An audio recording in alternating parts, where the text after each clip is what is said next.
Nesse vídeo eu vou falar sobre a amamentação, sobre a rotina da Clara, sobre como tá sendo com os cachorros e algumas outras coisas que vocês comentaram comigo pelo inbox do Instagram e do Facebook. Nós também vamos falar sobre um outro assunto que muita gente queria que eu falasse, que era sobre se sentir mãe. Mas antes de eu começar a falar sobre isso tudo, eu gostaria que vocês se inscrevessem nesse canal como um sinal de presente de aniversário, já que dia 13 de março é meu aniversário e eu nunca te pedi nada. Pra falar sobre essas coisas todas, eu preciso começar do começo. E o começo foi quando? Na transa, na real, né? Tô brincando. O segundo começo foi no parto, né? Que foi o dia que a Clara chegou. E aí, algumas pessoas me perguntaram se eu não senti dor de parto. E eu vou explicar pra vocês direitinho como foi que aconteceu, porque parece que nesse vídeo aqui, que tá aqui nos cards, eu não deixei muito especificado, né? O que aconteceu foi, 3 dias antes da Clara nascer, eu comecei a sentir algumas fincadas na minha barriga, embaixo na minha barriga, assim, quase na minha virilha. Mas eu não achei que aquilo fosse contração, porque eu sempre ouvi falar que a contração, quando você sente muita dor e é desesperador e blá blá blá, e eu não senti nada disso. Era só umas fincadas, parecia que ela tava dando uns chutes cabulosos, assim. E fora isso, eu senti também que a minha barriga ficava muito dura, do tipo que parecia que tinha vida própria. Na verdade, tinha vida própria, né? Que no caso é a Clara. Mas assim, parecia que ela ia sair quicando no chão, como se fosse uma bola de futebol, de tão dura que ficava. E eu não sabia que fazia parte das contrações a barriga ficar dura. Eu não li isso em nenhum lugar. Pesquisei e não li nada disso. E eu lembro que um dia antes da Clara nascer, eu tava falando com a minha mãe no telefone e eu falei, mãe, tá acontecendo uma coisa muito interessante. Minha barriga fica muito dura, parece que vai sair quicando no chão e tal. Aí ela falou, Tati, isso pode estar sendo contrações. Liga pra sua médica. Você pode já estar em trabalho de parto. Eu falei, que contrações, que nada. Não tô sentindo dor nenhuma. Não diz que é uma dor desesperadora. Não tô sentindo nada, vou ligar não. Amanhã eu já tenho uma consulta com ela de todo jeito, eu vou lá e pergunto. E daí no outro dia fui cortar o cabelo, fui resolver 1000 tretas na rua, chamei o marceneiro pra vir aqui pra casa cortar umas coisas. Antes de ir pra consulta fui passear no shopping com a minha prima Cacá, que inclusive tem um canal muito bom de culinária, você pode clicar aqui no card pra você ir lá ver a Cacá fazendo várias comidas gostosas. E depois fui pra consulta com a médica. E durante todo esse dia minha barriga continuou ficando dura e ficando normal. E eu não medi de quanto em quanto tempo estava acontecendo não. Aí eu cheguei na consulta com a médica, a gente começou a fazer a consulta normal e daí ela falou, alguma novidade? Depois que eu já tinha sido pesada, depois que a gente já tinha comentado sobre a data do parto mesmo, que seria no dia 29 de dezembro. E aí eu falei, tem uma novidade, minha barriga tá ficando muito dura e eu senti algumas fincadas e tal, mas nada que se prolongasse e aí eu não sei o que significa isso. E aí nós continuamos, ela falou assim, interessante essas contrações que parece que você tá tendo. Quando ela falou isso, minha barriga ficou dura de novo. Aí eu falei, ficou dura, vem ver como é que é. Aí ela chegou, pôs a mão na minha barriga e mediu o tempo no relógio dela. Deu 30 segundos. Aí ela falou, Tati, nós vamos medir se você já tá com dilatação. Se você já tiver, a gente já pode ir direto pro hospital. E aí eu falei, então é contração mesmo. Ela falou, contração. Você deita lá, deixa eu medir quanto que você tá de dilatação. E daí ela mediu, eu tava com 2 centímetros. Então, muito provavelmente eu ia entrar em trabalho de parto real durante a madrugada, porque isso aconteceu por volta das 5:30 da tarde. Mas, como a Clara já ia nascer de cesárea de todo jeito, porque ela estava sentada, a gente optou por já sair do consultório e ir direto pro hospital, já fazer a cesárea, porque aí já ficava tudo certo, eu não precisaria voltar para casa e ficar aqui esperando um tempo e sentindo a dor, sendo que eu já estava em trabalho de parto. Daí eu só passei em casa, peguei as malas que eu precisava pegar aqui, dispensei o marceneiro, a casa ficou uma bagunça, toda cheia de serragem, e eu fui pro hospital ganhar a Clara. A Clara nasceu por volta de 8 horas da noite. E ela nasceu com freio, que nada mais é do que a popular língua presa, que essa parte da língua dela vinha muito mais pra frente. E aí a pediatra viu isso e falou que era pra gente chamar um odontopediatra pra ela olhar se ia ter que dar um piquezinho. Isso é uma coisa que ela herdou do pai. O pai dela tem a língua meio presa e ela veio com a língua bem mais presa. Então a gente chamou o odontopediatra e teve que dar um piquezinho mesmo, senão ela não ia conseguir pegar o peito pra amamentar. Então lá no hospital mesmo, um dia depois que ela nasceu, eles já deram esse piquezinho na língua dela e aí já deu tudo certo. Depois ela já pegou o peito mesmo. melhor. Uns 5 dias depois que a Clara nasceu, eu já estava em casa e eu notei que o meu corte da cesárea em cima começou a inchar e ficar vermelho. E daí eu fui tomar banho, fui lavar meu cabelo e senti uma fraqueza muito grande, eu tive até que sentar. E daí eu pensei, porra, fraqueza, inchaço e vermelhidão, meu corte deve estar infeccionando, vamos pro pronto-socorro. Aí fomos pro pronto-socorro, chegamos lá, realmente estava começando a infeccionar o corte. Isso não é uma coisa que acontece por causa de alguma coisa que eu fiz. É um risco que você corre em toda cirurgia que você faz, que é de ter o corte infeccionado. Daí me passaram antibióticos, anti-inflamatórios, eu voltei pra casa, tomei e deu tudo certo, cicatrizou normal, tá certinho, tirei os pontos, eu não tive mais fraqueza, deu tudo certinho. Uma coisa que algumas pessoas me perguntaram é que se eu tinha usado cinta no pós-parto, sabe aquelas cintas de apertar? Não, eu não usei cinta, mas eu usei uma coisa que me foi recomendada pela própria médica, que era usar calcinha de cós alto. Até porque nos primeiros dias você continua com uma barriga de quase 6 meses de gravidez e dá uma impressão que seus órgãos estão meio soltos dentro da sua barriga, assim. Além de você continuar muito inchada. Eu lembro que eu ia virar na cama, assim, enquanto eu tava dormindo, e aí parecia que a minha barriga tava vindo numa forma de delay, assim. Vinha o meu corpo primeiro, depois vinha a minha barriga, e eu sentia que tava tudo meio solto ali. E daí eu usava essas calcinhas que me davam a impressão de eu estar mais segura, assim, das coisas estarem mais presas dentro de mim. E também porque ficava melhor com roupa e tudo mais, me deixava mais confortável. Daí vamos à volta do corpo ao normal. Quando eu saí do hospital, eu fui me pesar para ver quanto eu tinha perdido de quilos, né? Porque minha esperança era que eu ia sair do hospital e ia ter perdido no mínimo uns 10 quilos, já que naquela mesma consulta antes de ir pro hospital ter a Clara, eu tinha me pesado e eu engordei 21 quilos. 21 quilos. Oh my God! E daí, quando eu me pesei na farmácia, eu descobri que eu tinha perdido nada mais, nada menos que apenas 3 quilos. Que é praticamente só o peso da Clara, porque ela nasceu com 3,100. Continuei inchada e barriguda por vários dias. E aí, quando eu tava mais ou menos com uns 10 dias depois do parto da Clara, e daí quando a Clara tava com uns 10 dias, eu notei que eu comecei a desinchar tudo que eu tinha inchado. A gente foi na farmácia poucos dias depois, eu fui me pesar e eu tinha perdido 9 quilos do total. Ou seja, grande parte desse peso que eu aumentei durante a gravidez era retenção de líquido, porque quando eu desinchei eu perdi mais 6 quilos. E aí, vitória, né, meus amigos? Porque, nossa, meu Deus, eu tava achando que eu ia demorar mais de um ano para voltar ao meu peso normal. Até porque eu ganhei esses 21 quilos em 9 meses, né? Eu não podia esperar que esses quilos iam sumir em 2 meses. Mas o que acontece? Hoje tem 60 dias que a Clara nasceu, 2 meses exatamente. E eu já perdi 14 quilos daqueles 21, então falta só 7. E eu tô bem satisfeita do jeito que tá agora. Eu sei que tem mulheres que têm muito mais dificuldade para perder e eu acreditava piamente que eu ia ser uma dessas mulheres que tem dificuldade para perder. Eu acredito, inclusive, que esses últimos 7 quilos eu vou demorar muito mais a perder. Mas o que acontece? É aquele clichê gigantesco. Eu tô amamentando e dizem que amamentar faz perder muitos quilos e eu acredito que sim, porque eu me pesei numa semana e fui me pesar 15 dias depois eu tinha perdido 2 quilos, ou seja, só pode ser a amamentação, porque eu continuo comendo bem. E aí vamos à famigerada amamentação. Eu sempre quis amamentar, desde antes de começar a tentar engravidar, eu já tinha uma certeza que era, eu queria o parto normal e eu queria amamentar. Só que eu sempre ouvi que amamentar não é uma coisa fácil e eu tava esperando que fosse ser uma coisa difícil mesmo. Tanto é que o meu leite demorou 5 dias para descer. Mas mesmo não tendo descido nesses 5 dias, o que eu fazia era, eu colocava, quando a gente sabia que ela tava com fome, ou seja, toda hora que ela chorava, eu colocava ela no peito primeiro, deixava ela sugar bastante e depois colocava ela para tomar o complemento na mamadeira, porque eu também sabia que era só com ela sugando que ia fazer o meu leite descer. E daí, quando o leite começou a descer real, eu continuei esse processo, mas quando eu percebia que depois de sugar ela ainda estava com fome, eu dava o complemento. Isso deve ter durado mais ou menos uns 10, 12 dias. Depois disso, eu fui na pediatra e a pediatra falou, Tati, ela engordou bem, tá indo tranquilo, você tá tendo bastante leite, quando você se sentir segura, você pode tirar o complemento e começar a dar só peito.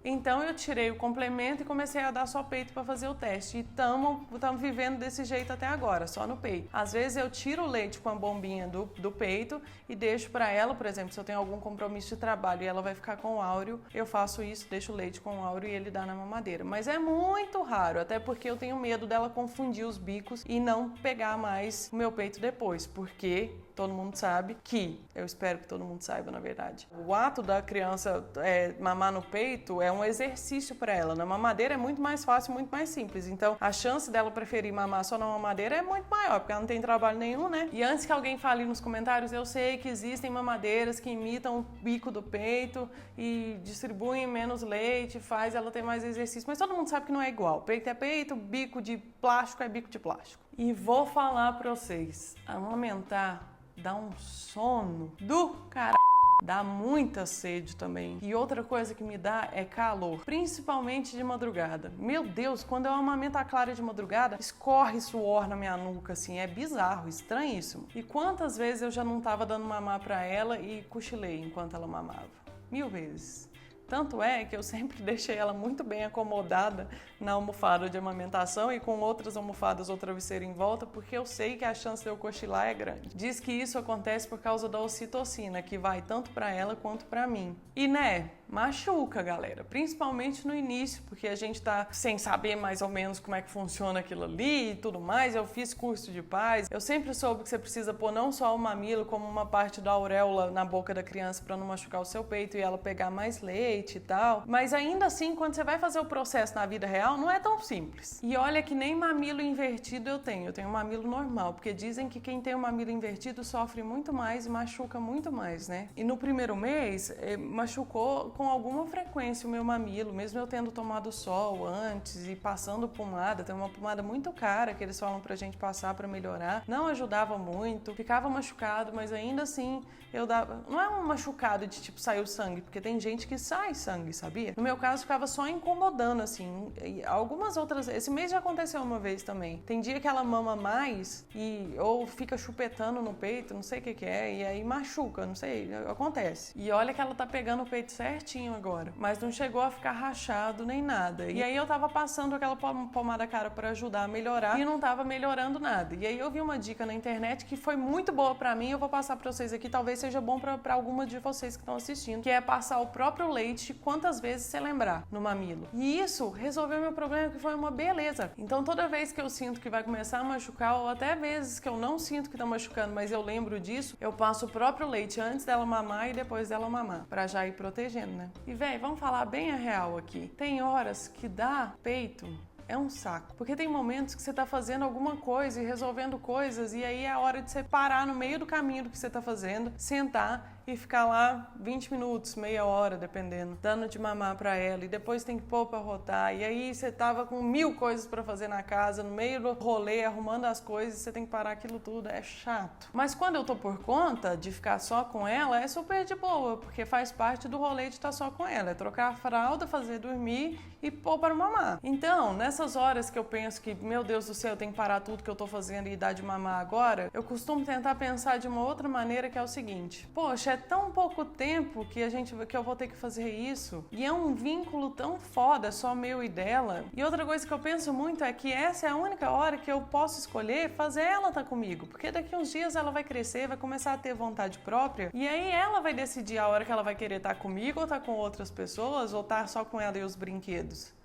Então, deixa eu aproveitar agora, né, que quem comanda esse rolê aí sou eu, e aí eu posso escolher estar junto dela ou não. E eu vou escolher, obviamente, estar junto dela, né? Tanto que eu tenho alguns trabalhos pra fazer nos próximos dias, e eu vou levar ela comigo e vou dar o peito no meio do rolê se tiver precisando, porque, minha prioridade é deixar minha filha satisfeita, né, e bem alimentada. Outra coisa que eu acho muito positiva de amamentar é que você dispensa um rolê gigantesco, que é o tal de carregar a mamadeira, carregar o complemento, carregar um negócio pra você esquentar a mamadeira e ter que esterilizar a mamadeira e blá blá blá e blá blá blá. A Clara tem uma mochilinha onde eu carrego a fralda, os negócios de limpar ela se ela fizer cocô, umas trocas de roupa, umas mantinhas e só, uma mochilinha pequena. Se eu tivesse dando de mamar pra ela na mamadeira, eu teria que carregar todo um arsenal.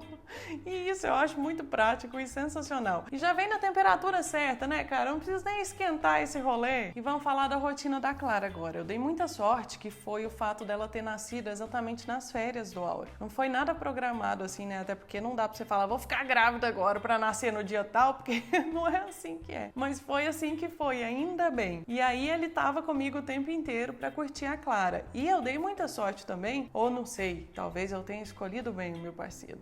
Porque ele é um cara que é muito pai. Ele simplesmente é pai. Ele reveza comigo em todos os cuidados da Clara. E tem dia que a gente fica até meio que disputando quem é que vai fazer o quê. Porque os dois querem muito fazer todas as coisas. Eu tenho certeza, inclusive, que se saísse leite do peito dele, ele faria questão de amamentar ela. E eu tenho outro grande privilégio que é trabalhar em casa, né? Então eu tô sempre junto com ela e ao mesmo tempo eu pude continuar fazendo algumas coisas que eu precisava fazer no meu trabalho. Então a rotina dela não é um negócio muito cansativo pra mim, porque o Áureo tá sempre revezando comigo e porque eu tô sempre em casa fazendo o que eu preciso fazer na hora que dá pra fazer. E é por isso que eu não falei muito da rotina dela, nem mostrei muito a rotina dela, porque é uma parada diferente da maioria das mulheres em que o cara tem que voltar a trabalhar poucos dias depois que a neném nasce, o que eu acho um absurdo, porque na minha opinião tinha que ter uma licença paternidade de no mínimo 90 dias. Mas eu entendo que tem muita gente que fica muito curiosa em relação a isso, e para esse vídeo não ficar muito grande, o que eu decidi foi, nos próximos dias eu vou começar a mostrar mais a rotina da Clara lá no meu Instagram Stories. Então tá aqui, ó, é @acidez feminina. É só você entrar lá, tem um link aqui na descrição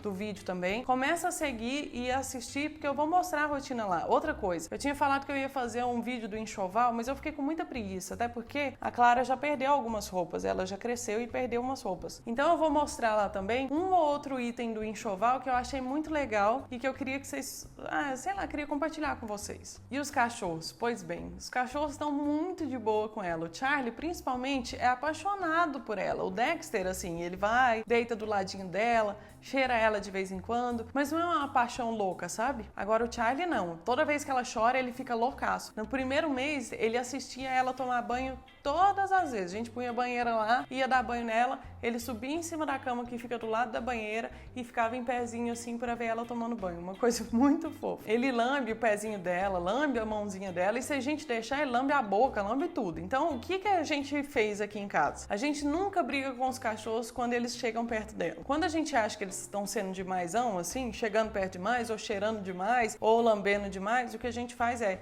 tira o cachorro dando carinho. Porque assim a gente acha que a gente não cria uma relação negativa dele com a neném. Até porque eles estavam aqui antes da neném e, querendo ou não, eles pedem um pouco de atenção. Eu não falei do Ernesto, né? O Ernesto, que eu achei que era o que ia ficar mais apaixonado por ela, não ficou tão assim. Ele cheira ela de vez em quando, mas no geral ele tá cagando. Pra ele é como se nada tivesse acontecido. Outra coisa que a gente tem feito também é sempre quando um tá com a Clara, o outro dá atenção pros cachorros. Porque dessa maneira a gente não deixa eles de lado, assim. Eles ficaram com a gente o tempo todo, a gente não tirou eles de casa pra Clara chegar, muito pelo contrário. Quando eu trouxe a Clara, a primeira coisa que eu fiz quando eu entrei na casa, eu e o Áureo, né, quando a gente entrou na casa, foi apresentar ela pra eles, deixar eles cheirarem ela. Um dia antes de eu voltar pro hospital, quando o Áureo veio em casa, ele trouxe umas roupinhas sujas dela, mostrou pros cachorros, deixou eles cheirarem. Então a gente fez toda uma preparação e a gente tenta agir da melhor maneira possível para que eles entendam que ela é parte do rolê, parte da matilha, né? E não alguém que chegou para tomar o espaço deles. E tem dado super certo, tanto que até agora não deu briga nenhuma. O que já aconteceu na real é, um dia tava eu, ela e o Dexter deitado em cima do sofá, e aí o Charlie chegou para subir no sofá e o Dexter ficou putaço com ele, o que eu acho que foi ciúme da Clara. Mas vai saber, né? O que passa na cabeça do cachorro. Mas tá tudo bem, assim, tá tudo tranquilo. Os cachorros estão adorando ela. E ela adora os cachorros. O Charlie lamba o pé dela, ela fica toda animadona, assim. Ah, e tem algo que muita gente comenta, que é o fato de eu ter falado num outro vídeo que quando eu tava grávida eu ainda não me sentia mãe. E aí as pessoas ficam perguntando, e agora? Quando você já se sente mãe? Quando foi que você começou a se sentir mãe? E eu vou contar pra vocês exatamente o dia que eu comecei a me sentir mãe. Foi 15 dias depois da Clara ter nascido, num dia em que tava o Áureo, minha sogra aqui e a Clara também, obviamente. Eu sou tão retardada falando umas coisas óbvias. E aí os meus amigos, o Jean e a Lívia, me chamaram pra ir comer sushi com eles, porque, né, eu passei quase a gravidez inteira sem poder comer, apesar de eu ter comido uma vez ou outra. Aí eu deixei a Clara com o Áureo e a minha sogra e fui dar um rolê com os meus amigos pra poder me distrair um pouco também, né, lembrar que eu também sou gente, eu não tinha me tornado mãe, só mãe, que eu ainda tinha características pessoais, vontade vontade de fazer outras coisas, né? E quando eu fui sair de casa, a Clara começou a chorar muito. E ela não é um neném chorão. Ela é um neném de boa, assim. Ela só briga muito pra dormir. Nunca vi, é só fechar o olho e dormir, velho. Não precisa ficar brigando, mas é uma choradeira pra dormir que é incrível. E nessa época ela ainda não tava nesse rolê de chorar pra dormir. Ela chorava, eu dava o peito, ela acalmava e ficava tudo bem. Ela só chorava por fome. E nesse dia eu tinha acabado de dar peito pra ela tinha acabado de mamar muito e ela começou a chorar. E eu, nossa, me caiu uma culpa de ficar pensando que ela tava chorando porque eu ia sair de casa. E, gente, ela é um bebê. Ela nem sabia que eu ia sair de casa. Como é que ela ia saber que eu ia sair de casa? Não tem nada a ver. Ela tava chorando porque ela estava começando nesse rolê de chorar para dormir. E aí o Auro falou, Tati, vai, você tem que ir, não precisa ficar só por causa disso, vai ter várias outras vezes que você vai ter que fazer outras coisas e ela vai chorar, mesmo estando satisfeita, mesmo estando confortável e mesmo estando bem, ela vai chorar, porque é isso que os nenéns fazem para se comunicar e tal. E eu falei, ai Jesus, eu vou. E aí foi o momento que eu me senti mãe, tá ligado? Porque eu entrei no carro e fui saindo para encontrar o Jean e a Lívia e no meio do caminho eu fiquei muito preocupada com o fato de ter deixado ela chorando, e aí pareceu que caiu uma ficha gigantesca em mim, assim, que foi tipo, velho, eu tenho um bebê, é meu, tá lá em casa, eu sou mãe agora, é minha filha. Não sei explicar pra vocês, mas foi um momento que caiu minha ficha gigante, assim, só 15 dias depois que ela tinha nascido. E não é que eu tava com depressão pós-parto, nem nada não. Se você é uma pessoa que achou isso, véi, você não manja nada de depressão pós-parto. O negócio é muito mais embaixo que isso. Dá uma pesquisada direitinho, converse com pessoas que entendem, porque você não tá ligado do rolê. Principalmente porque eu já até falei no outro vídeo aqui, que eu fiquei muito apaixonada pela Clara nos primeiros dias, assim. Eu, sei lá, cara, eu via o Áureo dando banho nela e eu chorava de emoção, porque eu achava aquilo tudo muito lindo, muito fofo, e ela muito maravilhosa, muito perfeitinha, não sei explicar, era uma felicidade que tinha que transbordar, mas ainda assim, não era um negócio de eu sou mãe, sabe, eu não tinha assumido ainda, eu sou mãe, não tinha caído a minha ficha grandão, foi cair só nesse dia aí do rolê. E eu tava pensando sobre isso, sobre ser mãe, qual que é o sentimento, o que eu penso sobre isso e tal. E eu me dei conta de que o sentimento que eu tenho sobre essa coisa de maternidade nada mais é do que uma mistura muito grande de responsabilidade com ternura, sabe? Aquele serzinho ali depende totalmente de mim e do Áureo, e é a gente que vai fazer ele estar satisfeito e feliz e crescer e evoluir, e ser uma boa pessoa e tudo mais, que faz parte da responsabilidade, né? Todo esse cuidado, mas ao mesmo tempo dá um prazer gigante de fazer isso, dá uma sensação de, meu Deus, olha que fofurinha. Acho que a melhor maneira de eu explicar esse sentimento para vocês é usando esse exemplo aqui, que é o seguinte: eu sinto saudade dela, com ela estando dentro de casa junto comigo. Tipo, eu coloco ela pra dormir, a gente coloca ela pra dormir, daí passa 1 hora e meia, eu já fico, meu Deus, mas que saudade dela, será que eu posso ir lá acordar ela pra ela ficar aqui com a gente? Eu lembro até de um dia que eu e o Áureo comentamos que a gente teria que nos policiar muito pra não estragar ela, porque a gente ficava numa coisa de querer ter ela perto o tempo inteiro e sentir saudade e num prazer tão grande de cuidar dela e de fazer ela estar bem, que se a gente não se policiar, a gente ia acordar a menina pra ela ficar com a gente, entendeu? Mas tem uma coisa muito importante que eu preciso dizer pra vocês, que é que eu só acho que tudo isso tá sendo muito tranquilo pra nós, essa coisa toda da rotina com ela, da amamentação, do fato de eu estar trabalhando ainda enquanto eu tô de licença maternidade, da nossa relação com ela e os cachorros, isso tudo só tá sendo tranquilo pra gente, na minha concepção, porque a gente pensou muito antes, porque a gente planejou muito esse rolê e porque a gente pensou em tudo que podia ser difícil e tudo que podia ser complicado e todas as coisas que podiam dar errado antes mesmo de começar a tentar engravidar. E eu acho que é isso, assim, que eu queria falar com vocês sobre essas coisas. E aí eu fico pensando o seguinte agora. Eu ainda vou fazer alguns vídeos sobre coisas relacionadas à gravidez. Por exemplo, eu quero fazer um falando sobre o sexo na gravidez e depois, agora que já deu resguardo, como é que foi e tal, contar pra vocês minha experiência. E eu também quero fazer um outro falando sobre as coisas que eu só descobri depois que eu fiquei grávida, no universo, assim. Mas eu queria saber a opinião de vocês, assim. Vocês querem que eu continue fazendo esses vídeos periódicos, falando sobre a minha experiência com a maternidade e tudo mais, porque eu não pretendo mostrar a Clara, a não ser lá no Instagram, no @acidezfeminino, de vez em quando eu vou mostrar, até porque ela faz parte do meu dia a dia, né? Eu também não vou falar sobre a educação da Clara nem nada. A minha sugestão aqui é que eu continue demonstrando a minha opinião sobre as coisas relacionadas a ser uma mulher e estar passando pela maternidade, até porque não dá pra ser uma mulher e estar passando pela paternidade, ou dá, não sei, tô confuso. Mas esse tipo de coisa, entendeu? E daí, se vocês quiserem que eu faça mais vídeos falando sobre isso de maneira esporádica, eu queria que vocês demonstrassem isso e deixassem o seu curtir nesse vídeo, ou um comentário, ou de preferência as duas coisas, deixa um curtir e um comentário, que eu continuo falando sobre essas coisas aqui. E a gente continua falando sobre as outras coisas de relacionamento e comportamento também, porque não deixa de ser uma parada de relacionamento e comportamento, essa parada toda de maternidade, né? Então é isso, eu tô começando a ficar rouca já, de tanto que eu já falei nesse vídeo, e a gente se encontra lá no Instagram, mostrando a rotina e algumas pecinhas do enxoval da Clara, que eu queria mostrar pra vocês, tá bom? Então é isso aí, falou, valeu, não se esqueça de inscrever, tchau!